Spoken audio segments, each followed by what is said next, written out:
Secunderabad Chilkalguda murder కేసులో నలుగురిని అదుపులోకి తీసుకున్నారు పోలీసులు. మరో ఇద్దరి కోసం గాలింపు కొనసాగుతోంది. ప్రేమ వ్యవహారంలో యువకుడిని నరికి చంపేశారు దుండగులు. మృతుడు యవన్ బీటెక్ థర్డ్ ఇయర్ చదువుతున్నాడు. యవన్ని చంపాక సెల్ఫీ తీసుకుని స్టేటస్ పెట్టుకున్నారు నిందితులు మనోజ్, సాయి. నిందితుల్లో యువతి సోదరుడు పరమేష్, బాబా సాయి కూడా ఉన్నారు. సీతాఫల్ మండిలోని యువతి ఇంటి ముందు ఘటన జరిగింది.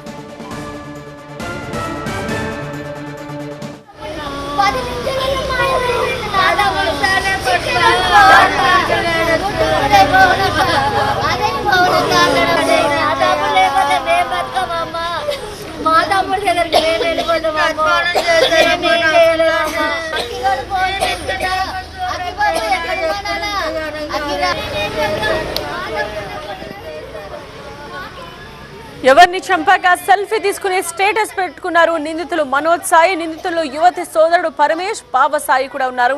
సీతాఫల మండిలోని యువతి ఇంటి ముందు యవన్ కుటుంబ సభ్యులు, బంధువులు ఆందోళనకు దిగడంతో ఉద్రిక్త పరిస్థితి ఏర్పడింది. యువతి ఇంటి ముందు భారీగా మోహరించారు పోలీసులు.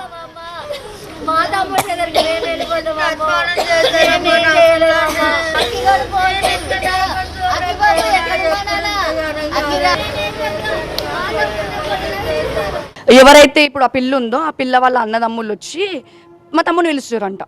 అరే ఇక రారాబాయ్, ఇక రారాబాయ్ అంటే ఇప్పుడు మా తమ్ముడు వాళ్ళ ఫ్రెండ్స్ ఎవరైతే ఉన్నారో మా తమ్ముడు కన్నా చాలా చిన్నవాళ్ళు. నువ్వు మర్యాదగా మాట్లాడరాబాయ్, వాడిని మేము పంపించము. ఎందుకు పంపించమంటారు అంటే లేదు పర్సనల్గా మాట్లాడాలా, పంపిరా అంటే మా తమ్ముడు వాళ్ళ ఫ్రెండ్ ఏమన్నాడు అంటే సరే పర్సనల్గా మాట్లాడాలంటున్నావు కదా, ఎవరు రావద్దు రాబాయ్, నువ్వు ఆడే మాట్లాడరు, మేము అందరం సైడ్కి వెళ్ళిపోదాము. ఇంకా ఆ మాట చెప్పి ఇంకా సైడ్కి జరగంగానే ఇంకా దన్నదన్న వచ్చేసి కొడుతున్నారంట సార్.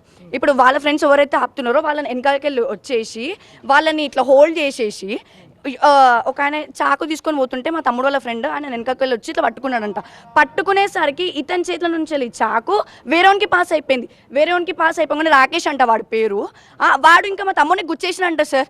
మా తమ్ముడు పొడుస్తుంటే వద్దు పొడవకండి, నేను ప్లీజ్ నుంచొని మాట్లాడదాం, మీరేం చేయకండి, మనం నుంచొని మాట్లాడదామని ఎంత రిక్వెస్ట్ చేసినా మా తమ్ముడిని వదిలిపెట్టలేదు. పొడి చేసిన తర్వాతకి అక్కడికి పోలీసు వాళ్ళకి ఫోన్ చేసే రెస్పాండ్ లేదు, అంబులెన్స్కి ఫోన్ చేసే రెస్పాండ్ లేదు.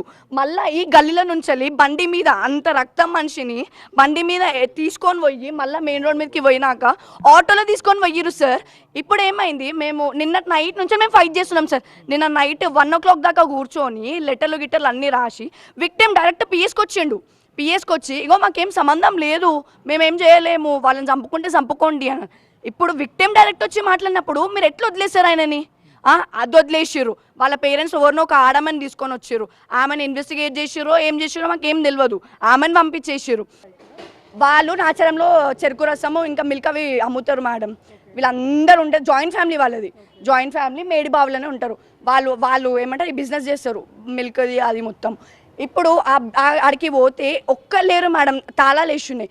ఆ బిల్డింగ్కే వాళ్ళ ఇంట్లోకే తాళాలు వేసి ఉంటే మీరు అందరూ ఆడేం చేస్తుర్రు? సరే ఇప్పుడు మనుషులు ఉంటే మేము పోయి చేస్తామని ఉంటుంది. మనుషులే లేరు బాయ్, తాళాలు వేసి ఉన్నాయి, మీరు ఆడుండి ఏం చేస్తుర్రు అసలు?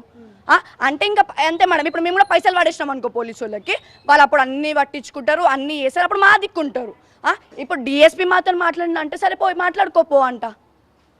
లేదు మేడం, మా తమ్ముడికి అయితే న్యాయం కావాలా, మా తమ్ముడికి న్యాయం జరిగేదాకా మా తమ్ముడిని అయితే మేము ఏడికి తీసుకోము, ఏం చెయ్యం మేడం. ఎంతవరకు అయితే అంతవరకు కొట్లాడతాం, మాకు న్యాయం జరిగేదాకా మేము కొట్లాడతాం.